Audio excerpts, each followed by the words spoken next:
का नाम है स्यादवाद। इसको एक उदाहरण के द्वारा समझाया गया है। 7 जन्म से अंधे व्यक्ति थे, एक उदाहरण है। ऐसा कभी हुआ होगा या नहीं हुआ होगा उसकी मुझे जानकारी नहीं है, और मुझे भी लगता है कि ऐसा कभी नहीं हुआ होगा, लेकिन केवल वैसे हम लोगों को समझाने के लिए जो है वो एग्जाम्पल दिया है जैन धर्म ने या जैन दर्शन ने। और वो एग्जाम्पल इस प्रकार से है कि 7 जन्म से अंधे व्यक्ति थे और वो किसी आश्रम में रहते थे। एक दिन वो अंधे बैठे बैठे, आपको पता है अंधे ऑब्जर्व करने में हमसे ज्यादा तेज होते हैं, कि भगवान यदि कोई किसी भी व्यक्ति को किसी भी प्रकार की कमी देता है ना, तो साथ ही साथ कुछ न कुछ अच्छा पॉइंट भी जोड़ता है उसके साथ में। मैंने देखा है कि ये जितने भी दिव्यांग लोग होते हैं वो दिमाग से अच्छे होते हैं, शार्प होते हैं, या फिर वो किसी न किसी फील्ड में बहुत ज्यादा शार्प होते हैं, तेज होते हैं, क्योंकि भगवान ने उनके साथ अन्याय किया, लेकिन भगवान वापस कहीं न कहीं न्याय करने का भी प्रयास करता है। कुछ मामलों में नहीं भी होता, तो उसके लिए हम लोग जो है वो क्या है, बस केवल माफी मांग सकते हैं और तो कुछ कर नहीं सकते। तो खैर मेन मुद्दे की बात यह थी कि एक आश्रम था, उसके अंदर 7 ऐसे व्यक्ति रहते थे जो जन्म से अंधे थे। उन्होंने कभी जीवन में कुछ देखा हुआ भी नहीं था, पर उनका ऑब्जर्वेशन पावर जो है वो अच्छा था, ठीक था। तो एक दिन उन अंधों में से किसी एक व्यक्ति ने कहा कि यार एक बात बता, हम लोगों ने हाथी के बारे में बहुत सुना है कि हाथी होता है, कितना बड़ा होता है, ऐसा होता है, वैसा होता है, बहुत कुछ सुना है, लेकिन हम लोगों ने कभी हाथी को फील नहीं किया, अर्थात कभी उसको स्पर्श करके साहब यूं अनुमान लगाया नहीं। वरना अंधा व्यक्ति जो होता है वो आपको पता है हर चीज का, हम लोग शायद इस बोतल के बारे में इतना अच्छे से नहीं जानते जितना एक अंधा व्यक्ति जानता है।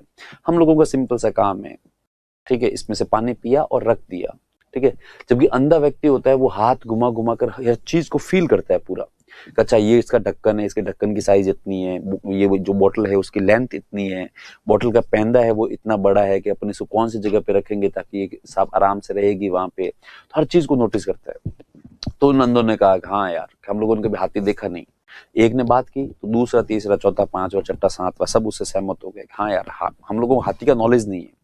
तो वो 7 अंधे मिलकर अपने गुरुजी के पास में जाते हैं और अपने गुरुजी से एक रिक्वेस्ट करते हैं कि है ना गुरुजी, आपसे एक रिक्वेस्ट थी। तब गुरुजी कहते बताओ कि सर आप मतलब गुरुजी आप कई बार बातों बातों के अंदर हाथी का उदाहरण देते हो, हाथी की बातें करते हो, पर हम लोगों ने कभी हाथी को एक्चुअली देखा नहीं, देखा ना। यहाँ पे देखने का तात्पर्य है कि कभी उसको महसूस नहीं किया कि हाथी होता कैसा है।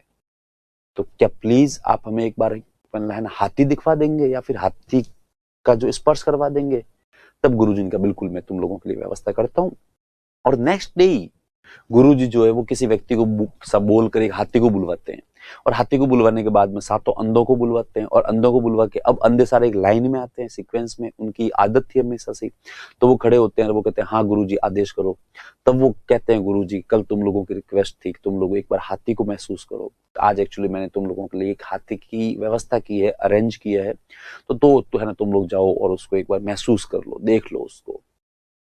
तब वो अंधे कहते हैं चलो साहब ठीक है, और वो अंधे जाते हैं, और वो 7 के 7 अंधे जाते हैं, और जाने के बाद में उस हाथी को जो है वो देखते हैं या स्पर्श करते हैं, महसूस करते हैं। अब उसमें से एक अंधा था, उसका हाथ एक्चुअली हाथी के पीठ के ऊपर जाता है, उसके पेट के ऊपर।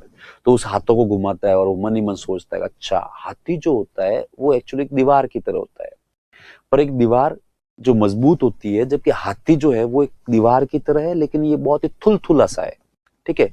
इसको आप यूं इसके ऊपर आवाज लगाओगे तो उसमें से आवाज भी आती है, और ये बहुत ही थोड़ा सा यूं है ना लिक्विड टाइप का सा है, थुलथुला सा टाइप सा है। तो वो अपने दिमाग में एक हाथी की इमेज बनाता है कि हाथी जो होता है वो एक थुलथुली दीवार के समान होता है। एक व्यक्ति है वो उसके पैर को पकड़ता है अंधा, और वो पैर के चारों तरफ हाथ घुमाता है, और हाथ घुमाने के बाद में वो कहता है अच्छा हाथी जो होता है वो एक्चुअली एक पिलर के समान होता है, पर एक ऐसा पिलर जो थुलथुला होता है, जो दबता भी है। एक व्यक्ति है वो उसके कान को पकड़ता है, ठीक है, कान को पकड़ता है तो उसको लगता है अच्छा हाथी एक्चुअली, हम लोग जब गर्मी के अंदर गर्मी लगती है तो हम लोग पंखी से हवा डालते हैं, तो हाथी एक्चुअली एक जो है वो पंखी के समान होता है। और वो अंधा व्यक्ति होता है वो हाथी के कानों को घुमाता भी है इधर उधर, तो उसको हवा भी आती है अच्छे से, उसको लगता है हाँ यार ये अच्छी पंखी है, बड़ी पंखी सी है ये। एक व्यक्ति होता है जो उसके सब सूंड को पकड़ता है, तो उसको सूंड के ऊपर हाथ घुमाता है अच्छे से, और जब हाथ घुमाता है तो उसको लगता है अच्छा एक्चुअली हाथी जो है वो एक पिलर के समान होता है, लेकिन एक ऐसा पिलर जो ऊपर से मोटा है और नीचे आते आते वो जो है वो पतला होता जाता है। तो इस प्रकार से 7 व्यक्ति हाथी को देखते हैं, उसको स्पर्श करते हैं और अपने अपने दिमाग में हाथी की इमेज जनरेट करते हैं। फिर वो आते हैं वापस सातों के सातों। तब वो गुरुजी कहते हैं अच्छा बताओ तुम लोगों ने हाथी देख लिया? तो वो सातों के सातों अपने गुरुजी के प्रति ग्रेटफुल होते हैं और कहते हैं हाँ सर हमने हाथी को देख लिया, महसूस कर लिया, अच्छा था हाथी। तब वो गुरुजी ने बताया, सब उनसे पूछा बताओ हाथी कैसा होता है? तब एक आदमी ने कहा हाथी बहुत सिंपल है सर, एक्चुअली हाथी एक दीवार के समान होता है जो थोड़ी थुलथुली टाइप की सी होती है।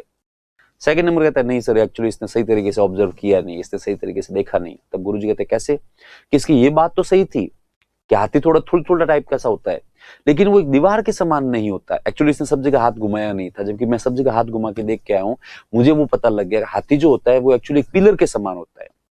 थोड़ा सा बड़ा पिलर होता है लेकिन वो पिलर के समान है, राउंड है। गुरुजी कहते हैं अच्छा अच्छा अच्छा अच्छा। अब वो पहले वाले व्यक्ति को कहना गुस्सा आता है और पहला वाला व्यक्ति कहता है नहीं सर मैंने एक्चुअली मेरे जितने हाथ है उनको सबको घुमा के देखा था, पूरे अच्छे से वो बिल्कुल दीवार के समान था। तब वो सेकंड वाला कहता है नहीं नहीं नहीं तूने एक्चुअली सही तरीके से वो ऑब्जर्व किया नहीं, मैं कह रहा हूँ ना हाथी जो है वो पिलर के समान होता है। तब वो गुरुजी कहते हैं हाँ चलो ठीक है देखते हैं एक मिनट। तो वो तीसरा मतलब है ना तीसरे अंधे को बोलते हैं हाँ भाई तू बोल। तो वो कहता है सर एक्चुअली इन दोनों की बात थोड़ी बहुत तो सही है लेकिन कंप्लीटली सही इन दोनों की भी नहीं है। तो वो गुरुजी कहते कैसे? कि साहब पहले ने कहा कि हाथी थुलथुला होता है, तो वो तीसरा कहता है मैं भी मानता हूँ हाथी थुलथुला होता है। दूसरे ने कहा कि हाथी जो एक पिलर के समान होता है, तो बिल्कुल सर हाथी पिलर के समान होता है, लेकिन एक्चुअली इसने पूरा ऑब्जर्व नहीं किया। हाथी जो होता है वो एक्चुअली जो होता है पिलर के समान है, पर ये जो पिलर होता है ना हाथी, ये ऊपर से मोटा होता है पर आप जैसे जैसे नीचे की तरफ जाओगे वैसे वैसे पतला होता जाता है और लास्ट के अंदर तो वो थोड़ा मुड़ भी जाता है।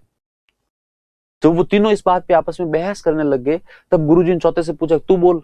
तो सब ये पता नहीं सर कौन से दुनिया से आए हुए लोग हैं, पता नहीं क्या क्या बातें कर रहे हैं। हाँ ठीक है हाथी थुलथुला होता है ये बात तो सही है, लेकिन ये दीवार पिलर ऊपर से मोटा नीचे से उसका पिलर है वो छोटा, ये पता नहीं कौन सी बातें कर रहे हैं। मैं तो अच्छे से हवा खा के आया हूँ सर। हाथी जो होता है वो एक्चुअली एक पंखी के समान होता है, यदि आप उसको ढंग से यूं हिलाओ तो हवा आती है अच्छी खासी। तो इस बात पर वो जो सातों के सातों अंधे हैं वो आपस के अंदर लड़ते झगड़ते हैं और उसके बाद उनके बीच में यहां तक नौबत आ जाती है एक दूसरे के ऊपर हाथीपाई सब करने के लिए उतावले हो गए। तब गुरुजी उन सबको कहते हैं रुको शांत हो जाओ। तब वो सातों के सातों शांत होते हैं। फिर गुरुजी कहते हैं एक्चुअली तुम लोगों ने हाथी को ऑब्जर्व किया पर तुम लोगों ने पूरे हाथी को ऑब्जर्व नहीं किया, तुम लोगों ने हाथी के किसी विशेष अंग को स्पर्श किया और उसी के आधार पर तुम लोग अपने दिमाग के अंदर ये इमेज जनरेट कर रहे हो कि हाथी ऐसा होता है, जबकि ऐसा नहीं है। हाथी बहुत ज्यादा विशाल होता है और हाथी को देखने के लिए बहुत बड़ी दृष्टि होनी चाहिए जिसका अभाव है तुम्हारे पास। एक्चुअली तुम्हारा ज्ञान जो है वो सापेक्ष है, तुम लोगों ने जितना देखा है उसी को तुम लोग अपना ज्ञान मान रहे हो, जबकि ये कंप्लीट नॉलेज नहीं है। और उसके बाद में गुरुजी कहते हैं कि वैसे इस पूरे जगत के अंदर सबकी स्थिति यही है, सभी की स्थिति यही है। यह जगत जो है वो एक हाथी के समान है और हम जितने भी लोग हैं वो हम लोग सारे के सारे जो है वो उन 7 अंधों के समान है कि हम जितना देखते हैं, जितना सोचते हैं, जितना समझते हैं उसी को ज्ञान मान लेते हैं, जबकि हमारा ज्ञान जो है वो कंप्लीट नहीं है। हमारा ज्ञान जो वो क्या है सापेक्ष है कि हर धर्म के व्यक्ति को लगता है कि उसका धर्म अच्छा है और बाकी वाले धर्म गलत है। हर इलाके के व्यक्ति को लगता है कि उसका इलाका, उसकी संस्कृति, उसकी सभ्यता अच्छी है, बाकी की सभ्यताओं वो सब बाकी की सभ्यताएं क्या है गलत है। हर व्यक्ति को लगता है कि उसकी लैंग्वेज ज्यादा अच्छी है तो वो है ना बाकी वाली पूरी दुनिया को भी इसी लैंग्वेज सब बोलनी चाहिए क्योंकि सबसे अच्छी है। तो इसका मतलब यही है